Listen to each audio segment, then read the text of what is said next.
Ustadz, pagi ini saya dapat postingan seperti ini Ustadz.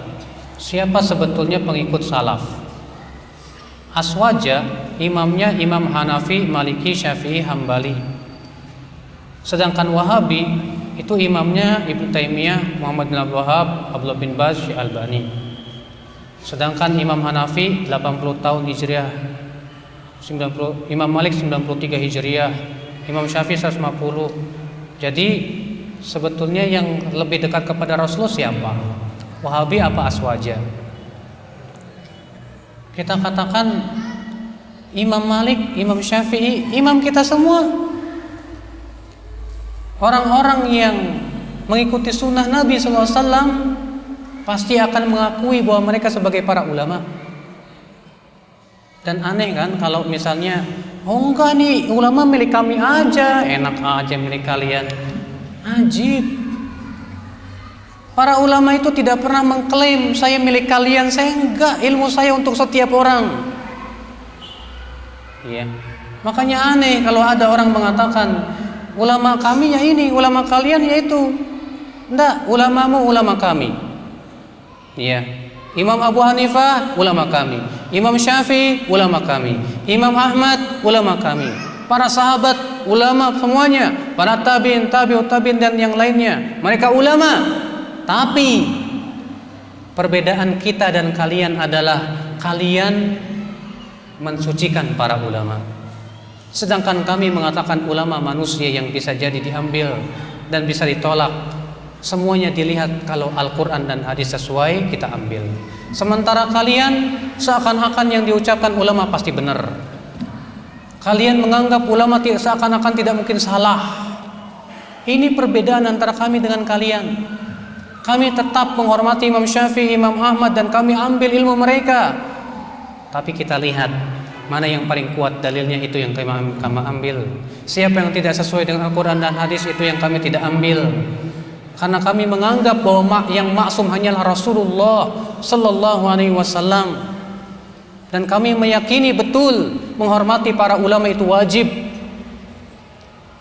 Tapi tata cara menghormati bukan dengan cara takdis, pensucian melampaui batas, gulu berlebih-lebihan, seakan-akan ulama bagaikan nabi yang tak pernah salah.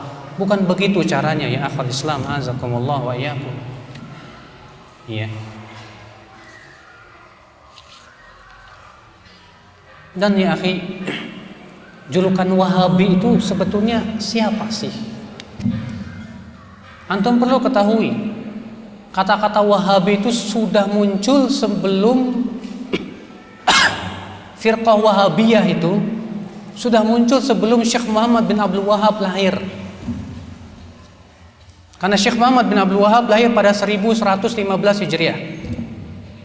Sementara fatwa tentang firqah Wahabiyah itu sudah ada di abad ke-5 Hijriah, yaitu Ibnu Lakhami, di mana beliau ditanya tentang masjid yang dibangun oleh firqah Wahabiyah.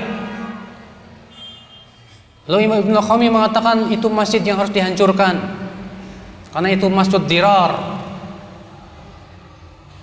Lalu Wahabiyah yang dimaksud oleh Ibnu Lakhami siapa? Pengikut Abdul Wahab bin Rustum. Dia yang mendirikan firqah Wahabiyah itu di awal-awal abad kedua Hijriah atau ketiga Hijriah di Maroko. Dan memang pemikirannya hancur. Dia mengkafirkan, menghalalkan darah kaum muslimin. Dia mengatakan sholat Jumat tidak wajib, mengatakan jilbab tidak wajib, dan membatalkan banyak syariat Islam. Makanya para ulama mengkafirkan dia. Iya. Sedangkan Syekh Muhammad bin Abdul Wahab lahir pada tahun 1115 Hijriah. Madhab beliau apa? Hambali. Mengikuti fikihnya dalam fikih Ahmad bin Hambal. Jadi beliau tidak mengatakan saya tidak ikut Imam Ahmad, tidak ikut. Justru imam yang 4 itu diikuti oleh Syekh Muhammad bin Abdul Wahab. Bahkan beliau menisbatkan diri kepada madhab Imam Ahmad bin Hambal. Madhab Imam Ahmad bin Hambal.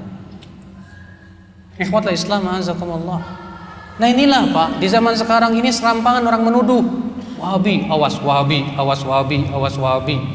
Kemudian dibikin sebuah buku yang isinya 100% dusta semuanya. Apa itu sejarah berdarah Salafi Wahabi yang ditulis oleh Idahram. Idahram itu kebalikan namanya Marhadi. Ya. Dibalik jadi Idahram. Itu orang Tanjung Priuk, Pak, di sana. Iya. Itu buku isinya kedustaan semuanya isinya. Dusta 100%. Dan alhamdulillah sudah dibantah oleh banyak ustadz, di antaranya Ustadz Firanda, Ustadz Sufyan bin Khalid Rurai, demikian pula Ustadz Waskito. Ya, itu sudah dibantah buku tersebut. Tapi kemudian buku ini yang kemudian dijadikan patokan oleh mereka. Ini nih Salafi Wahabi bahaya. Padahal isinya memprovokasi, Pak. Memprovokasi isinya kedustaan semuanya. Sayangnya menjadi apa? Mangsa-mangsa empuknya adalah orang-orang awam yang tidak faham sama sekali. Iya. Ikhwatul Islam, azakumullah wa iyyakum.